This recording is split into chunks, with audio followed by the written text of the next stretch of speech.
Bonjour, pour Provence Plus TV aujourd'hui, nous sommes sur ce grand angle avec Jacques Bucchi, le maire de Lambesc, ici dans son bureau en mairie. Bonjour monsieur le maire.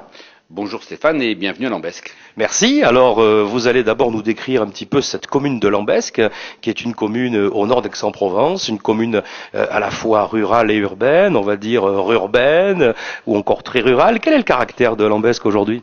Je pense qu'on peut conserver le mot rural, même si cette ville, en peu de temps, a beaucoup grandi. Mais on a la chance d'être entre Aix et Salon, une ville où la dominante agricole est toujours présente. Assez curieusement, peu le savent, mais la surface agricole utile de Lambesc augmente. C'est la seule ville qui soit dans ce cas dans le département, avec bien évidemment une viticulture et des vins exceptionnels, puisqu'on a quand même eu le meilleur rosé du monde en 2009.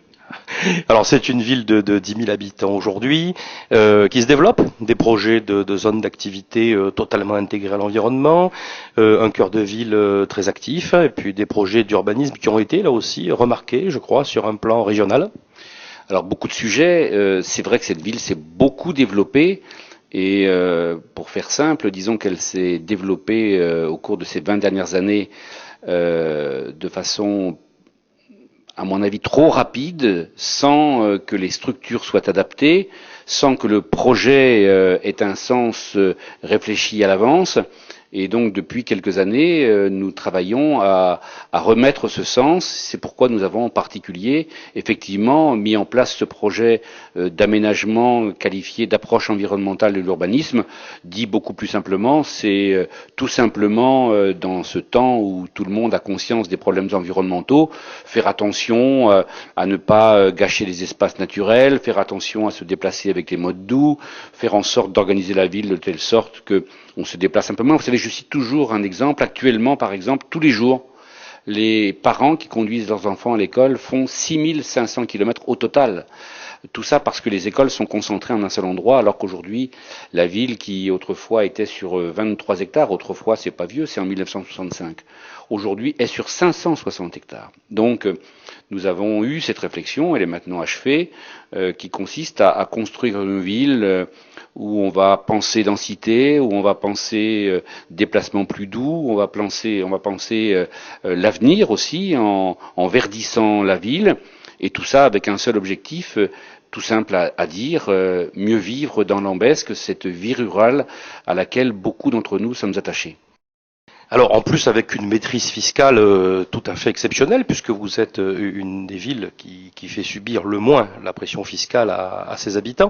Est-ce que c'est là la marque de l'ancien chef d'entreprise que vous avez été pendant de très très longues années ici en Pays d'Aix, cette volonté de gestion rigoureuse? Alors il est clair que le fait d'avoir été chef d'entreprise conduit obligatoirement à de la rigueur, mais je ne peux pas prétendre que seuls les chefs d'entreprise aient cette qualité-là. Le fait est que nous sommes ici dans une situation un peu paradoxale, parce que quand nous sommes arrivés, mon prédécesseur avait vendu beaucoup de foncier à des prix effectivement très intéressants, mais tout ceci au détriment d'une construction du territoire aussi harmonieuse qu'on l'aurait souhaité. Donc de l'argent était effectivement là, mais c'était oublié qu'il y avait 10 ans d'équipements structurants à rattraper, des travaux importants à faire. Et aujourd'hui, nous sommes passés d'un mode facile de gestion qui consiste à vendre les biens fonciers à un mode rigoureux de gestion. Et je dois dire que aujourd'hui, on n'en a peut-être pas assez parlé, mais nous sommes très très heureux des résultats sur ce plan. Je ne citerai que quelques exemples. Comme vous le savez, Stéphane, vous suivez de près la CPA, vous connaissez la fiscalité des villes. L'effort fiscal des Lambesquins est le plus faible des villes de la CPA. Je dis bien le plus faible.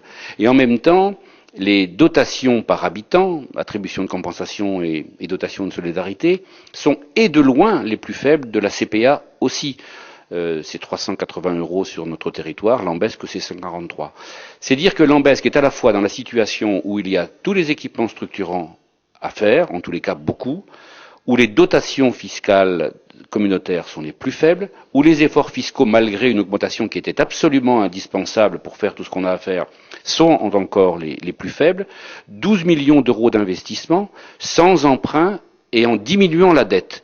Et qui plus est, avec une rigueur de gestion qui se voit très bien dans nos comptes, puisque Voilà maintenant 2 ou 3 ans que nous sommes avec l'équipe que nous avons choisie. Nous avons effectivement recruté des cadres de compétences et nous accostons chaque année, en fin d'année, à moins de 1% de ce qui était prévu au budget, parce que ça, je l'assure, il n'y a pas une dépense qui ne soit pas contrôlée avec rigueur.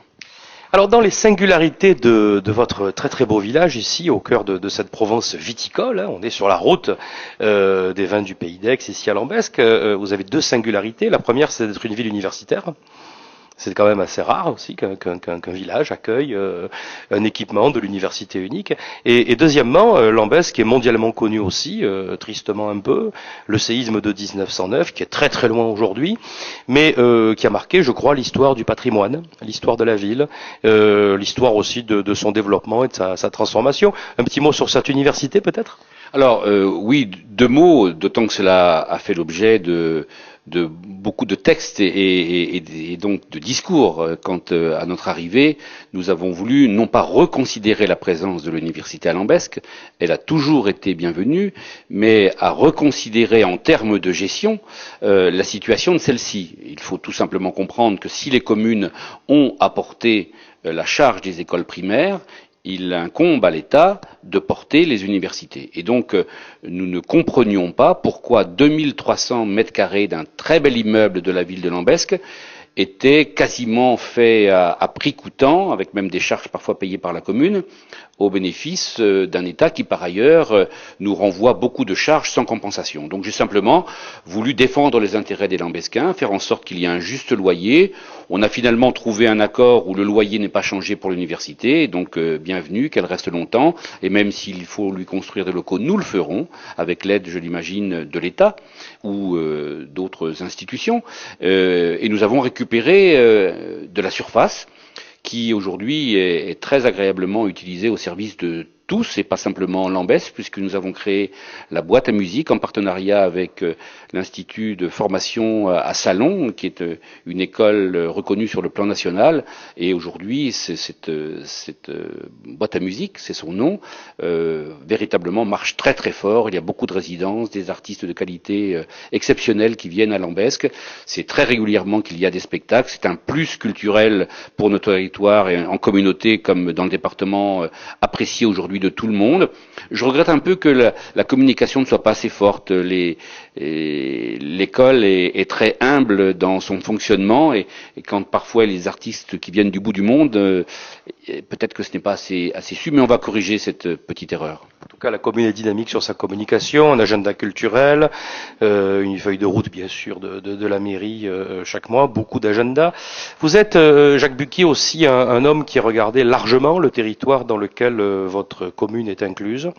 Et aujourd'hui, vous faites partie de ceux qui ont choisi de ne pas claquer la porte à la métropole, mais qui ont choisi d'ouvrir ce dossier et de l'ouvrir en toute lucidité, parce que vous y voyez, je crois, des avantages pour le territoire et aussi pour votre commune. Expliquez-nous un peu votre position sur le projet de métropole dans ce cœur de Provence, ici chez nous.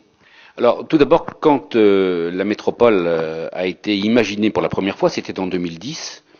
C'était le précédent gouvernement. Cela a été fait dans des conditions un peu violentes, sans trop de concertation. Et c'était tellement vrai qu'on s'est rendu compte que le projet mourait finalement. Il a été abandonné. Quand le nouveau gouvernement est arrivé, le projet a été réactualisé et le 6 septembre dernier, Monsieur Jean-Marc Ayrault ainsi que Madame Marie-Lise Lebranchu sont venus à Marseille pour relancer la métropole. Je vais vous faire une confidence. Il y a 4 à 5 jours, j'ai rencontré Madame Lebranchu à Paris et elle me confiait que l'une des graves erreurs qui avait été commise était probablement d'avoir repris le même mot parce que le contenu n'était pas du tout le même et la façon de faire, en tous les cas c'est la volonté affichée, ne devait pas être la même. Donc premier constat, sur cette métropole, il y a à la fois un problème de sémantique et un problème de méthode. Mais passons. Il faut que chacun prenne de la hauteur et quand aujourd'hui nous le faisons, tous, eh bien on se rend compte de quelque chose dont on parle assez peu, à savoir que quand on écoute bien les élus économiques, et quand on les lit, ils le disent même très fort, le projet métropolitain est absolument indispensable pour le développement de notre territoire et donc pour le mieux vivre de nos concitoyens, le transport, l'économie, l'environnement. Tout ça est très juste. Quand on écoute les élus, ils disent la même chose. Pourquoi donc s'opposer quand on a le même objectif? Moi qui ai été chef d'entreprise et qui aujourd'hui suis élu, je me suis posé la question, parce que je n'ai pas changé, moi, entre le temps où j'étais président du Centre des jeunes dirigeants à Marseille et en Provence-Alpes-Côte d'Azur, où j'avais cette vision partagée avec beaucoup de chefs d'entreprise de devoir construire, ou plus exactement de rattraper une erreur qui datait de 1966, quand pour d'autres raisons, Gaston Defferre avait refusé de construire ce projet-là. Donc j'étais pour, je n'ai pas changé. Je suis aujourd'hui élu, j'ai la même vision, je vois bien l'intérêt commun de tous. Mais si facialement, aujourd'hui, je signe un document pour dire que je suis contre, on revient au problème de sémantique et de méthode. C'est que j'ai une expérience en tant que maire de la vie en communauté. Et je sais que quand on ne règle pas bien les problèmes de gouvernance, quand on ne règle pas bien les problèmes de finances, quand on ne prend pas en considération la notion du service public local, du service rendu à nos concitoyens, eh bien, on va au-devant de grandes difficultés. Et donc, en résumé, nous élus, nous sommes responsables, nous avons conscience de ce qu'il faut faire, mais nous ajoutons par rapport aux chefs d'entreprise la conscience du vécu local avec toutes les contraintes que cela impose. Vous savez, moi, dans ce bureau, je reçois toutes les semaines des dizaines de personnes qui ont pour les uns un problème personnel, un problème d'urbanisme, un problème économique, un problème de développement d'entreprise. Comment voulez-vous que ces gens-là demain aillent à Marseille pour traiter tout ça? Il faut conserver non pas les outils tels qu'ils sont, parce que des couches superposées, c'est lourd, ça coûte cher, il faut effectivement progresser dans ce domaine. Mais l'accroche au territoire local, non pas du pouvoir d'un homme ou d'une équipe, mais d'un contact humain et des réponses toutes proches, c'est quelque chose d'indispensable pour la qualité de vie de notre pays et donc de cet espace que l'on peut appeler métropole ou autrement. L'important n'est pas le mot, l'important c'est qu'on construise ensemble, et je dois vous dire que j'ai pris l'initiative, avec bien sûr l'accord du président du Conseil général et avec mon ami Jean-Louis Canal, j'ai pris l'initiative d'aller vers le monde économique, vers le monde universitaire, pour qu'on établisse ce dialogue-là et qu'on se parle vraiment afin de construire ensemble et non pas de construire les uns contre les autres. Alors vous êtes un homme de gestion, vous êtes un homme d'entreprise, vous êtes d'abord un maire au travail, ici dans ce bureau, quasiment 70 heures par semaine sur le terrain au niveau de votre commune, et puis vous êtes aussi au niveau national, et c'est lié à ces activités-là, très en phase avec ce qui est en train de se passer dans le très gros chantier de la transition énergétique que vous portez avec d'autres collègues auprès de l'association des maires de France. Alors pour nos téléspectateurs, de quoi parle-t-on quand on parle de transition énergétique? Qu'est-ce qu'on met derrière ce mot qui paraît encore un peu pas vraiment grand public? Oui, vous avez raison, c'est une question qui paraît banale, mais qui est extrêmement importante, parce que arrêtez-vous dans la rue, posez la question aux gens, qu'est-ce que la transition énergétique, et vous verrez que vous aurez curieusement peu de réponses, alors que confusément tout le monde sait qu'il va se passer des choses. Edgar Morin a écrit de très belles choses sur ce sujet dans Le Monde de 2010, je crois, en janvier, où il disait que la transition est là confusément, dans les esprits, mais aussi dans les faits, et que l'on va vers un monde totalement nouveau. Vous savez, il faut simplement parfois encore prendre du recul. Nous sommes sur cette terre depuis un tour d'horloge qui fait 24 heures. Ça fait des milliers d'années. Le problème de l'énergie, avec l'énergie fossile que nous sommes allés chercher dans le sol, ça fait 5 secondes seulement. Et on sait aujourd'hui que l'on est en train d'aller vers zéro, puisqu'on a passé le pic de Uber pour le pétrole, par exemple, et que pour le charbon, ce sera un peu plus long, mais on passera aussi un jour un pic. Donc il est indispensable d'aller vers un autre monde.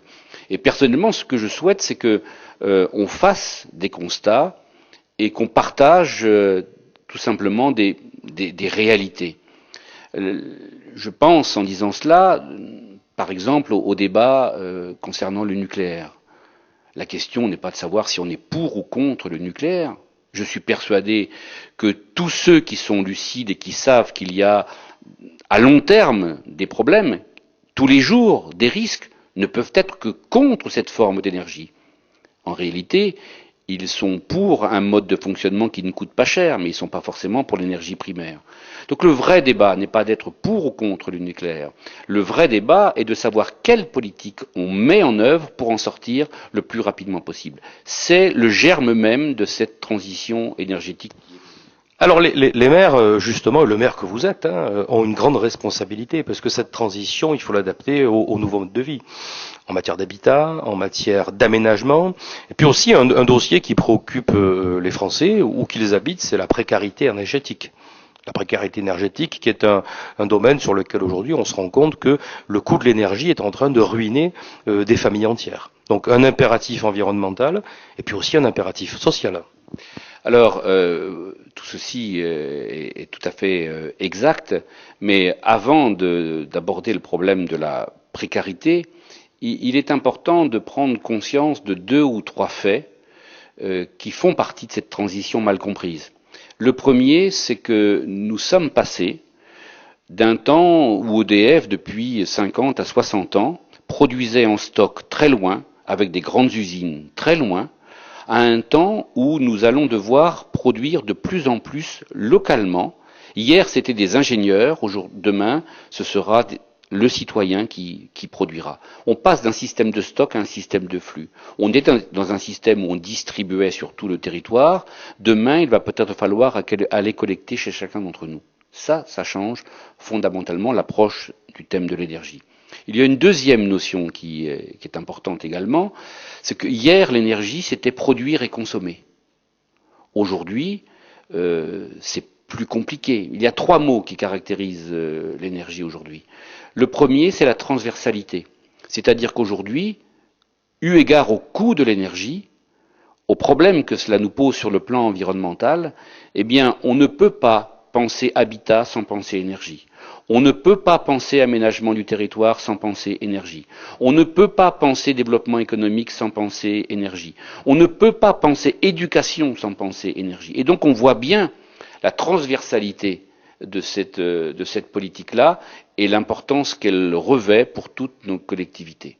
Et on en vient au problème de la précarité.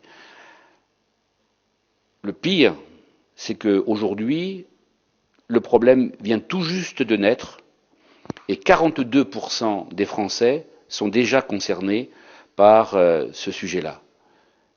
Et si on y ajoute ce qui m'a été confirmé lors d'entretiens récents, à la fois avec le président Proglio d'EDF et avec la commission de régulation de l'énergie à Paris, d'ici 2020, l'énergie augmentera de 60%. Alors, il faut faire une petite parenthèse. Le coût de l'énergie à euro constant depuis une quinzaine d'années n'a pas beaucoup bougé. Ce qui a bougé, c'est la répartition du budget des familles. Et je ne critique rien, je ne reproche rien, tout est normal, mais c'est une réalité. Dans le budget des familles, aujourd'hui, on a rajouté un certain nombre de choses qui n'existaient pas auparavant. La téléphonie, tous les TIC, tout ça, ça coûte en énergie, ça coûte en argent et ça change les budgets des familles qui, du coup, ont des variables d'ajustement et souvent un peu l'électricité. Mais quand il y aura 60% en plus, pour le coup, ce sera beaucoup plus grave qu'aujourd'hui. Et donc on est confrontés, nous élus, à la nécessité de trouver des solutions. C'est pourquoi je travaille localement et nationalement. Alors on peut parler à titre d'exemple de l'habitat à énergie positive, c'est exactement ce qui peut illustrer votre propos, du développement aussi bien sûr des véhicules électriques, peut-être aussi de changement de mode de vie, c'est-à-dire de manière générale de repenser notre rapport au territoire, de voir que l'énergie dorénavant est comptée, qu'elle va peser beaucoup plus sur la vie quotidienne. Si on revient à Lambesc, de manière très concrète, en tant que maire, et que nous projetions votre commune en 2040, 2050, qu'est-ce que vous voyez poindre? Qu'est-ce qui risque de changer dans cette commune, comme bien ailleurs, mais d'abord chez vous, ici au cœur de la Provence? Alors, d'abord l'aménagement même de la ville. Et peut-être que tous les Lambescains n'en ont pas conscience, mais la décision qui a été prise, ce n'est pas exactement une décision, c'est un avis qui a été émis au cours d'un conseil municipal, malgré beaucoup de réticences au début quand j'ai voulu lancer cette idée, à l'arrivée, l'avis a été unanimement favorable, avec des nuances, des remarques, mais sur le principe unanimement favorable, et cela nous conduit vers une ville dans 20 ans ou 25 ans qui répondra aux attentes des Lambesquins, à la fois sur le plan environnemental et sur le plan de la qualité de vie. Donc la ligne, elle est tracée. On est même aujourd'hui à travailler sur un plan arbre 2050, parce qu'en 2050, les températures auront déjà augmenté, peut-être de 2 ou 3 degrés. Donc il faut maintenant planter les arbres pour pouvoir gérer ce problème de température. Ça, c'est pour l'ensemble. Maintenant, dans le fonctionnement quotidien, c'est vrai qu'on doit changer nos façons de raisonner.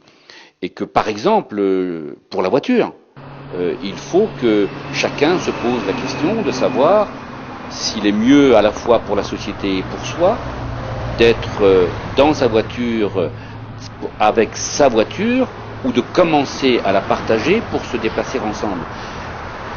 Le plan climat de la communauté, donc le plan climat que je porte avec les services, prévoit dans ce registre-là un axe politique extrêmement fort, en particulier sur le covoiturage. Il faut que les citoyens apprennent à se déplacer ensemble et non pas tout seuls, et pour des raisons évidentes. Aujourd'hui, il y a à peu près 11 personnes pour 10 voitures qui roulent. Si on passait à 13 ou 14, imaginez proportionnellement ce que cela enlèverait de voitures, ce que cela nous ferait gagner comme temps, ce que cela nous ferait faire comme économie, comme gain de carbone.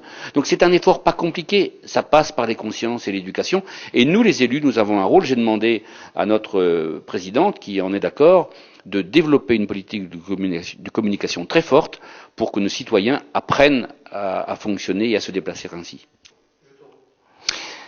Jacques Bucchi, vous avez en charge au niveau national auprès de l'Association des maires de France aujourd'hui le dossier de l'énergie et de la transition énergétique. Quelle feuille de route pour ce dossier considérable, de par les engagements de la France au niveau international, de par les engagements gouvernementaux auprès des populations, des contraintes, des opportunités, qu'en pensez-vous ? D'abord, il faut comprendre pourquoi je fais ça. Je ne le fais pas pour mon simple plaisir, même si effectivement c'est agréable de travailler dans son champ de compétences. L'expérience qui est la mienne fait que en 2002, je fus le premier chef d'entreprise à créer une société totalement dédiée et cotée en bourse, qui plus est, pour produire des énergies renouvelables. Le modèle à l'époque a été créé. Et quand je suis arrivé aux commandes de cette commune, je me suis rapidement rendu compte que les énergies renouvelables pouvaient être une ressource financière très importante pour la commune, mais je me suis rendu compte aussi que le modèle auquel j'avais contribué quelques années plus tôt n'était pas du tout adapté aux intérêts de la commune, mais qu'il servait l'intérêt des opérateurs. Donc j'ai repris mon dossier, j'ai travaillé avec un certain nombre d'experts, et aujourd'hui, pour faire simple, au niveau national, par le ministère, par la Creux, par tous les acteurs professionnels, il est reconnu que le schéma que je propose est beaucoup plus intéressant pour les collectivités que le schéma qui est très généralement proposé. Je vous donne un exemple. Si les tarifs avaient été maintenus, si il n'y avait pas eu le moratoire de M. Fillon, à l'époque, nous avions fait des calculs, et au lieu de toucher 180 000 euros par an, comme les opérateurs nous le proposaient, la ville aurait perçu 1 500 000 euros par an. Et pour faire simple, j'avais à l'esprit d'utiliser cette somme pour partie afin de rénover thermiquement les bâtiments comme la loi ne nous l'impose, pour partie également de faire des exonérations de taxes d'habitation pour tous ceux qui auraient rénové leurs bâtiments afin d'anticiper et d'être, par rapport à la précarité énergétique, protégés des conséquences. Tout cela n'a pas été possible. J'ai attendu, il y a eu un nouveau gouvernement, j'avais donc la possibilité de faire passer mes messages plus facilement. J'ai proposé un schéma alternatif. Il est, dans ses grands principes, adopté, il est en cours d'étude. Je ne désespère pas d'avoir un jour gain de cause, d'autant que je suis aujourd'hui aidé par beaucoup d'institutions sur le plan national qui ont compris l'intérêt pour les collectivités. C'est un peu le débat de la transition énergétique qui va être mis sur la table à partir des jours prochains au niveau régional. Croyez-moi, je serai très actif parce qu'au bout de cette bataille que je mène, il y a des ressources nouvelles pour la ville de Lambesc et pour d'autres communes, en tous les cas pour Lambesc. Moi, j'imagine assez bien qu'on puisse trouver à peu près 500 à 550 000 euros de recettes nouvelles. C'est à comparer à une hausse d'impôts qu'on a été obligé de faire pour gérer cette ville dans les meilleures conditions qui soient, qui avait à l'époque rapporté 350 000 euros seulement. Donc je préfère, moi, mener une bataille à Paris pour aller chercher des ressources pour la ville de Lambesc plutôt que d'augmenter les impôts. Jacques Bucchi, au terme de cet entretien, donc vous nous avez dévoilé quand même la stratégie, on va dire locale, globale, hein, d'un élu très très impliqué dans les affaires de la ville, mais aussi qui a un regard aujourd'hui, on va dire un peu planétaire, hein, et français, sur l'ensemble des défis du temps qui arrive. Quel regard, on va dire un peu général, portez-vous sur l'avenir de nos territoires ici, qui sont des territoires méditerranéens, provençaux, sud-européens? Comment voyez-vous les choses? Alors d'abord, moi je dois vous dire que, pour reprendre une formule célèbre, j'ai parfois la tête dans les étoiles, mais j'ai surtout les pieds dans la glaise. Je suis bien à Lambesc, très heureux de faire ce travail ici, parce que ce territoire est absolument passionnant. Quand je dis ce territoire, c'est Lambesc, mais tout ce qui est autour. Vous savez, moi je suis un optimiste de nature, et un peu comme Piradan le dit, je crains toujours, à force de parler des dangers de demain, que cela génère des peurs qui figent. Moi, je suis plutôt un homme à essayer de trouver des solutions, parce que ça donne de l'espoir et du dynamisme. Voilà l'esprit dans lequel je me situe, à Lambesc et au niveau de notre territoire métropolitain. Maintenant, il faut du temps et du travail. Ça ne se fait pas en un jour. Je pense que je ne verrai jamais le bout de ce chemin-là, mais là aussi, ce n'est pas l'objectif final que personne ne verra qui est important. C'est l'énergie, l'intelligence que tous nous pourrons mettre pour construire ce beau projet de demain, parce que moi j'en suis intimement persuadé, qu'il s'agisse de l'énergie, qu'il s'agisse de notre Provence, quels que soient les handicaps d'aujourd'hui, nous avons un paysage magnifique, des opportunités exceptionnelles, et croyez-moi, ça motive. Des projets également pour Lambesc, votre village? Et oui, après avoir restructuré les services, repensé notre projet, nous allons tout simplement récolter les fruits de ce travail-là dans les années qui viennent, et dès maintenant, un square de belle facture va être bientôt terminé pour les enfants. Le foyer pour les personnes âgées va être totalement refait. Notre très belle place des Héros et Martyrs sera en partie refaite, parce que techniquement on ne peut pas tout faire. Une voie très utilisée, la rue Mirabeau, sera refaite. L'avenue Badonvillers sera refaite. Le Parc des Sports, nous allons commencer à installer un certain nombre de projets comme la tribune, comme le clubhouse pour le tennis. Bref, beaucoup de projets qui maintenant vont démarrer les uns après les autres, et puis après il y a le futur. Le futur, on verra bien. Je dirais simplement sur ce futur que moi je suis très attaché à ce qui a fait que nous sommes là aujourd'hui. Nous avons été élus par l'union et le partage des valeurs. Demain, nous resterons sur ce cap-là, en tous les cas c'est le mien, et je le ferai avec des femmes et des hommes qui ont envie à la fois de travailler, de porter les valeurs et de faire tout cela avec beaucoup de convivialité.